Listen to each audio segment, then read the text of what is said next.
Moral of the story, the Spurs are getting ready to sweep their way to the finals. It's Clipper Blog Live. Fred Katz here. A lot to talk about tonight. The Clippers drop the hairdryer in the bath club tub, completely electrocute themselves, blow a 13-point lead with under 4 minutes left to go, and lose to the Thunder 105 to 104. The Thunder now head into Game 6 with a 3-2 series lead, and we've got a lot to talk about in Los Angeles. To join me is Patrick James. Patrick, you recovered it all from that, or are we going to have a super awkward show together tonight?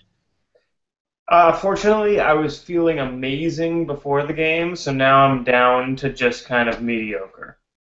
Drugs, they're a crazy thing, aren't they? And in Alaska, the show's already getting awkward, is Seth Partnow. How's it going? Remember, don't get fired. I didn't think that not getting fired was going to be drug talk tonight, so we were definitely, let's touch all the bases and go from there. Yeah, well, I guess Doc Rivers seems to be accumulating all the fines for all of us. I guess that's going to be okay. Let's just go right off the bat. The Clippers totally. I mean, there's no other way to put it. The Clippers completely blew that game. I mean, it was almost total karma for what happened in Game 4 when the Clippers came back all the way from down 16 with under 9 minutes to go. Patrick, just what's your initial reaction as the Clippers are just blowing that lead so quickly? It wasn't even chipping away. It was just loud, terrible play after loud, terrible play. Yeah, I mean, I don't know if we need to invoke karma as the reason. I don't know if there was anything, any kind of like moral or ethical problems at hand. I think the Clippers just once they got up at that lead of 101-88, they just stopped running the offense. They got really into dribbling the ball into submission and just hoping time would pass and that the game would just end up theirs.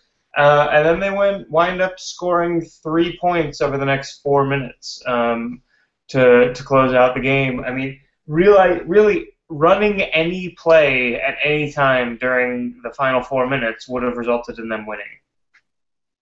It's hard to argue with everything else that went on.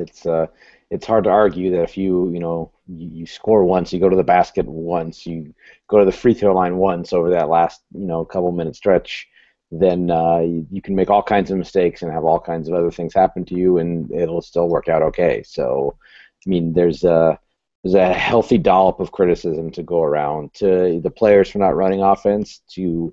I got to say to Doc, I think if I was going to be critical, and I guess I am, it would be why in that situation is JJ Redick on the floor, and why is Glenn Davis on the floor? Those are my two kind of questions. I mean, yeah.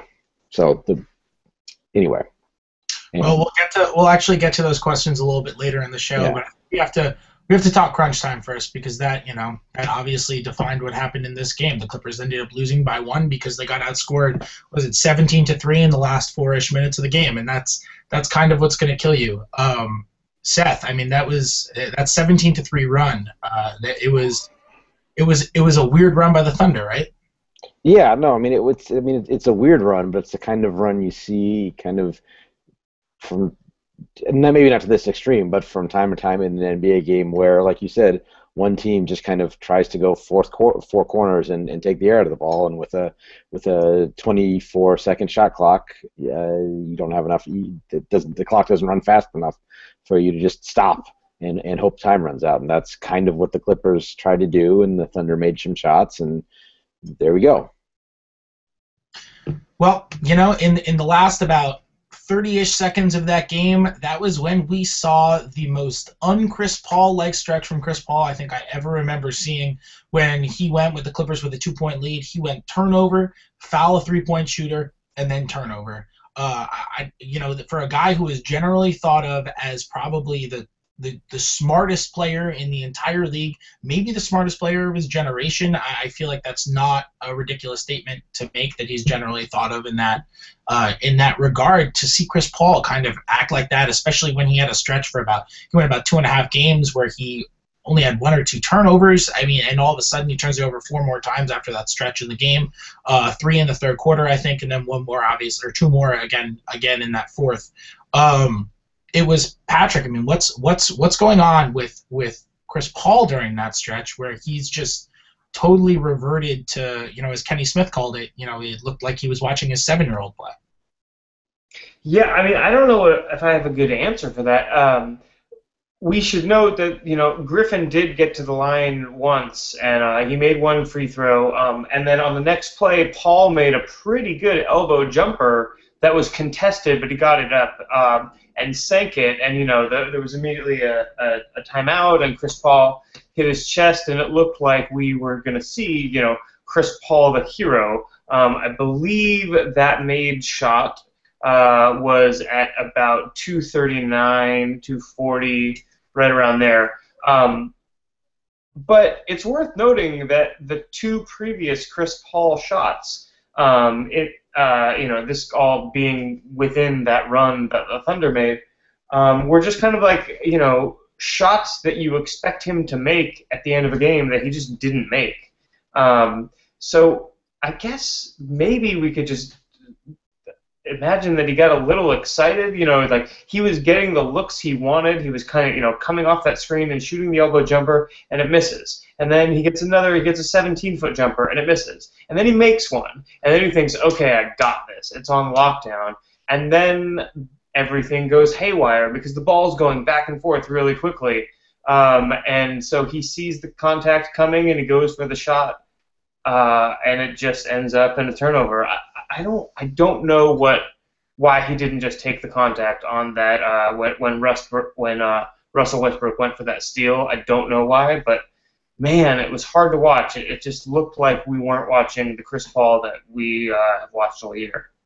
Well, yeah, we have a couple of questions in the comment section. Why is Chris Paul trying to shoot a shot like that? Chris Paul does that all the time, right? That's kind of the Chris Paul move. He gets fouled in the backcourt, and every time he anticipates a foul right before he tries to chuck up a shot, and he never, ever, ever gets that call. You never see it happen. I literally don't remember one time it's ever happened, and I have watched every single minute of Chris Paul's career with the Clippers, and I do not remember one time it's ever happened before. And it's a very it was an odd time, I think, for him to do it, because in that scenario, you don't really care about points. The Clippers were up 2. You care about possessions. And when the Clippers are up 2, whether you get 2 or 3 shots on that, it doesn't matter if you're up 4 or 5. You just want to go up 2 possessions. Realistically, there's not going to be a 4-point play, although I guess that has happened with the Thunder in the playoffs so far this year. But I think it's safe to assume 4 points is a 2-possession game. So, Seth, what do you say, Patrick? Sorry to interrupt, but we should keep in mind that Chris Paul did foul Russell Westbrook on a 3, so we should basically consider 4 points a single possession game at this point in these NBA playoffs. Sorry, go on. Unreal. There have been, 15 or 16 4-point plays? 16 after the night. Yeah, unbelievable. 16, and Jamal Crawford's got 2 of them. But let me ask you this, Seth. Should Chris Paul, considering that I don't have the numbers on this, I don't know how many times he's tried it, but he does it all the time, and I've never seen it work. I've never seen it called on him. Should he, and we've seen this lose a game for them now, should he just cut it with this?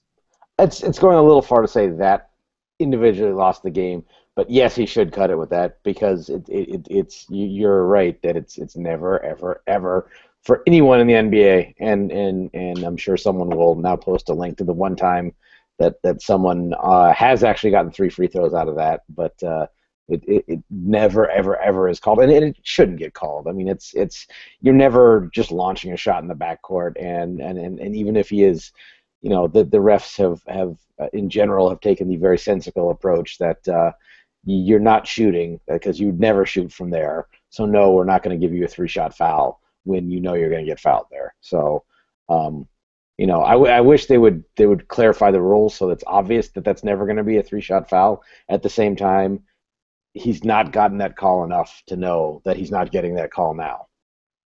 And certainly not, dare I say, on the road in a playoff game. Now we got to move on to the officiating.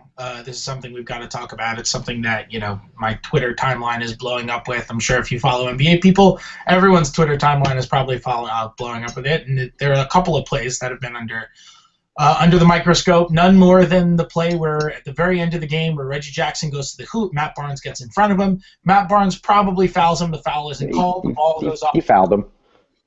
Fouled him. I mean, it's the same foul that on the the Doed Malloy play from earlier in the year when Kevin Love didn't get the obvious foul call raked across the arm. It was that same exact foul. So I mean, but if you don't call it, and then you go to replay, you can't call a foul then. I mean, that was, I believe, Game 2 against Golden State, where the now famous or infamous letter of transparency or whatever, the next day comes out and said, should have been a foul. Oh well, and that was the exact same shot. I would, again, if we're talking about designing a perfect system, I would love it if the play was always called the way it was tonight, where we missed a foul, stay here with the ball. That's the way it should work. That's just not the way, certainly not in these playoffs that rule has actually been called. So I think that, everything else aside, there's a legitimate gripe there. Again, that's not the only reason why the Clippers lost, but it was certainly a major factor. Going back to our Chris Paul 3-point gripe, we have a tweet from friend of the show, Jeremy Conlon, who says that Chris Paul actually got that call, he said, a few times back in his New Orleans days, and he remembers 2008 being a time when it happened. So I guess maybe it happened in New Orleans. I haven't seen it with the Clippers. But 2000, but he says like in 2008, so 6 years ago. It's a very long time ago, and there's a reason that he's probably less likely to get that call now than any other player, because refs don't just come out here not knowing players. Refs know the reputation and the mannerisms of every single player out there. They do their homework, and if we know that Chris Paul does this every time, and if every Clipper fan knows that Chris Paul does this every time, you can bet your life that the refs know that Chris Paul does it every time. So they are a lot less likely to give it to Chris Paul. And Patrick, what were your thoughts on, especially going back to Game 1 of the Golden State series, right? When you saw that the ball clearly went off Jackson. You see the ball go off Jackson, and the refs kind of end up giving it back to Oklahoma City anyway. What are your thoughts on that? Just especially going back to relating it to a similar play in the Golden State series. Well, I mean, it's confusing because after that incident, there was the league said that they had gotten the call incorrect the next day, right? That's what happened. No, they said there should have been a foul called. There should have been a foul called. Okay. But so you would expect for this instance to be consistent with that, seeing as the rule book has not changed between games.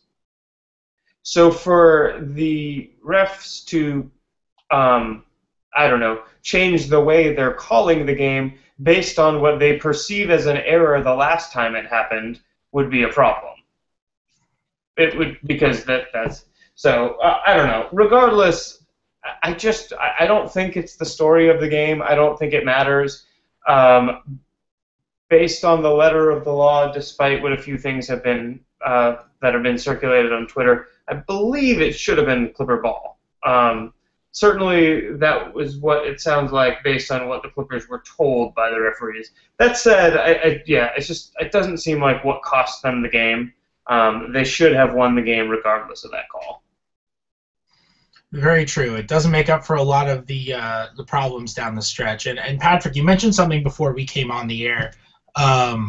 Just regarding the Clippers, I mean, this was not just about a bad call. This wasn't just about something poor that happened down the line. I mean, there were some really, really, really bad plays, and it wasn't just about Chris Paul either. I mean, you mentioned the play before we came on where Jamal Crawford got a switch onto Kendrick Perkins, which was pretty much exactly what the Clippers could have wanted, and Crawford ISO'd him up at the top of the key, took him to the hoop, got a wide open layup, and he just missed it. And those were kind of the plays that happened to the Clippers down the stretch. They really pulled away to take that 101-88 lead, and then it just kind of they let it vanish. It was really bad basketball, kind of on both sides. I mean, even the Russell Westbrook 3 that Chris Paul fouled him on, which I thought was a foul and was the correct call because I thought it looked like he did make contact with Westbrook's ankle. I'm really struggling saying Russell Westbrook right now. It's very hard to say sometimes. Really a tongue twister. But he made contact, it looked like, with Westbrook's elbow, and it was that was a terrible shot by Westbrook. I mean, that was. And I know Seth's going to call me out for let Westbrook be Westbrook. And No, that was a terrible shot by Westbrook. You could like you know, living, you know, asking people who want to let Russ be Russ live with the consequences, positive and negative, doesn't change the fact that, you know, with 6 seconds on the shot clock, pulling up for three with a guy, you know, 3 inches from you is a bad shot. Both things can be true. So it's a bad shot that he got bailed out on. But yeah, I mean, I guess it was really terrible basketball. So let me ask you this, Seth. How does this bode for Game 5 now on both sides? Because it kind of looked like the Clippers played well down the stretch in Game 4. They played very well down the stretch in Game 4 to make that comeback. The Thunder played pretty bogus basketball down the stretch. Today, it was more of the Clippers played terribly, the Thunder played really badly, and the Clippers just outbatted them enough to lose the game. So does this have any consequence going into Game 6, Seth? Well, it's an elimination game for the Clippers now. That's a consequence for. How's that for hashtag analysis? I don't know. Maybe it'll cause Doc to, again, like I mentioned earlier, look at kind of some of his closing lineups. If DJ fouls out or he's going to go small, maybe instead of having Glenn Davis on the floor for a defensive possession, regardless of who the Thunder have on the floor, maybe have Danny Granger or Matt Barnes on the floor. I believe that the possession I'm thinking about, Barnes was on the floor. So maybe, you know, have Granger on the floor instead of Glenn Davis. That was, I think, when OKC inbounded down 7 and somehow Glenn Davis ends up getting switched onto Durant and he hits a 3. Like I think that we all would have been more comfortable had that been Danny Granger contesting that shot than if it had been Glenn Davis. And you know, why does J.J. Redick play only 6 seconds in the fourth quarter? I mean, I know the reason why. The reason why is they want more ball handling on the floor, but I have to think that with, you know, 2 of Paul and either Collison or Crawford on the floor, there's enough ball handling that, you know, J.J. Redick's shooting and steadiness and frankly far superior defense to either Crawford or Collison would be beneficial. So if it has, you know, kind of some strategic changes there, that would be nice to see. Beyond that, you know, I would expect the Clippers to shoot a lot of free throws early in the next game, just because of the way that seems to be the way these things work at times in the playoffs. But aside from that, I don't really foresee, in terms of strategic changes. I mean, sometimes you just play bad, and they played really bad, and you don't do any more coaching than stop sucking. So, you know, that's if you're looking at the film of the last 4 minutes, I think it's much more that than anything like X's and O's, or, you know, just execute better. If you're tuning into the show right now, or you know what, if you've just watched this entire show for however long we've been on, you would probably be pretty shocked to learn at this point that there were 45 minutes in this game that preceded the final 3 minutes of the contest. So let's actually talk about the first 45 minutes, because they happened, they existed, and we should acknowledge their actual existence. I want to take a couple of viewer questions. This one's from Timothy Payne. Russell Westbrook was, to preface it, I mean, so good tonight and so effective. He finished with 38 points, 6 assists, 5 boards, and he's been incredible in the playoffs. I mean, he's averaging the numbers coming into tonight, the points, rebound, assists per game averages he was averaging tonight. The only other player in the history of the league to average those numbers in the playoffs was Oscar Robertson, who did it 3 times, which is unbelievable. But he's averaging, 26, 9, and 9 in the playoffs. The guy's been beyond unbelievable. And since game 1, his defense has been very good, typical Westbrook defense. Timothy Payne wants to know, should CP3 have sagged off Westbrook instead of playing him close? It seems like he got to the rim maybe a little bit more tonight than in past games, as opposed to just pulling up for jumpers. Patrick, what's your take on the Westbrook defense that they've been playing? It's tricky because tonight Westbrook was just making those jumpers, and these are the jumpers that people watch all season long when the Thunder lose a close game and say, see, see, this guy shoots too much. He shouldn't be shooting these shots. But tonight he was making them. So that puts Chris Paul in an interesting position because it's like, well, he's just made a bunch of shots. I should probably contest the shot. And I know that he's faster. Westbrook is faster than Paul. So if you show hard, then he's going to try to blow by you. But it's not as simple as that either because Westbrook is highly turnover prone. So, coming out and putting a body on him can be a really good thing because if you can frustrate him, you can, get the ball, you can frustrate his handle, and then he can turn the ball over. So it's kind of like we think everyone always says let Russ be Russ. I think defensively you kind of have to hope that that's going to bear itself out at some point. And it's a little hard to kind of fault Chris Paul for like showing hard on Westbrook when he's making all these shots because maybe it yields a turnover or maybe who knows. But I don't know. It's a tough position. He's a tough cover no matter what. I want to go back to something that Seth brought up, which a couple of viewers have mentioned. I know I'm going to forget who did it. Someone, Duke Neal, asked on Twitter, and somebody asked in the comments section. Actually, before I do it, Seth, do you want to follow up on what Patrick just said? Yeah, no, I mean I think that again, it maybe wasn't so much a scheme thing. I mean, Westbrook was even on his drives to the basket. He had some tough shots tonight. He had those two kind of where I thought the Clippers played pretty decent defense on some pick and rolls, and he kind of hit those runners going to the baseline a couple times. He had one like spectacularly tough finish coming across the lane, and at a certain point you kind of tip your hat to him and say, good shot, you made it. And if he gets that same mix of shots next game, he's going to make fewer of them. You hope. So I didn't necessarily have a problem with the way the Clippers guarded him. I think he made shots and he's a good enough player that some nights that's going to happen. So the thing that I wanted to get back to was a point that Seth brought up about JJ Redick not playing. This is something we've talked about a pretty decent amount in the playoffs, and it's something that we've really talked about in relation to Darren Collison and Derek Collison's minutes, but I think at this point we have to put the focus on JJ Redick, because when JJ Redick hasn't been shooting very well, the excuse is Redick wasn't having a great night, he's not really going to play. Tonight, Redick shot very well. Redick shot 6 of 12 from the field, 3 of 6 from 3. He was moving off screens really well. The offense moves so much better when he's there as opposed to kind of a your turn, my turn effect that you tend to see more with Paul when he plays with Collison, because Collison's such a dribble type of guy. When you have Redick out there, he only played 25 minutes tonight. When you have Redick out there, it's kind of a different dynamic for the offense. Patrick, do you have these qualms with Redick not necessarily getting enough minutes? I mean, he played 5 fewer minutes than Crawford tonight. Is that really an issue for this team, or did Crawford play well enough to kind of absorb those problems anyway? I don't know. I thought Crawford had a pretty uneven game.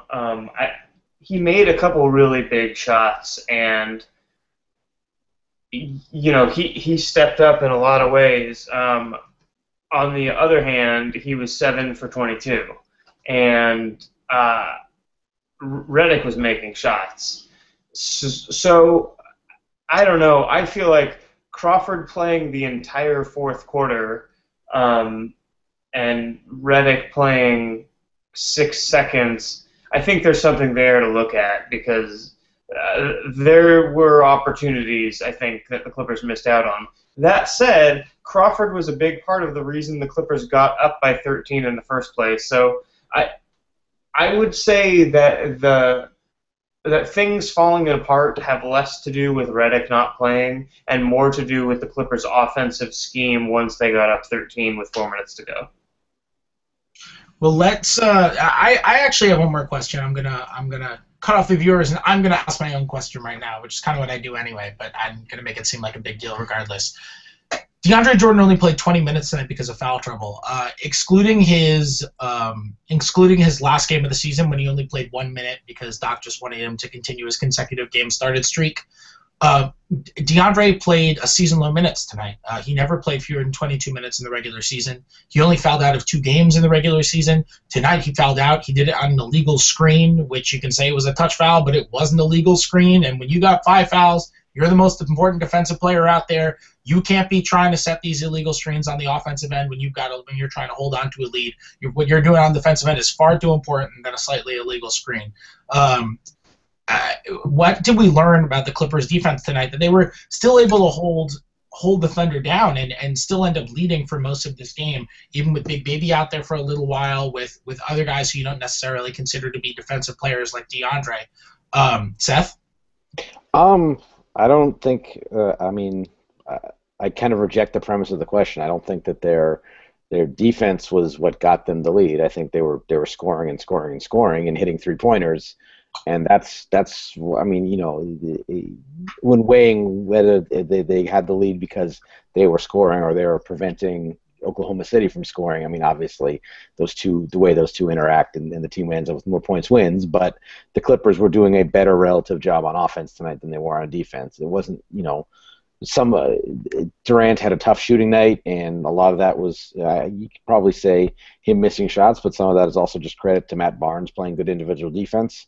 But even in the second half, third, fourth quarter especially, they went to that 3-guard lineup again with Paul and Collison and Crawford, and it was just an endless parade of Oklahoma City guards getting into the paint at that point. So, I guess I just don't agree with you that the defense necessarily showed anything tonight. Maybe you are agreeing with me. Maybe I asked the questions because I knew you would answer it like that. Maybe. Or maybe I'm just playing myself up to be smarter so I can agree with you.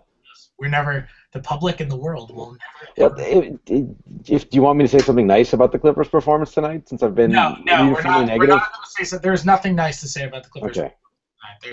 There's nothing that we can possibly. That's not true either. Come on, Fred.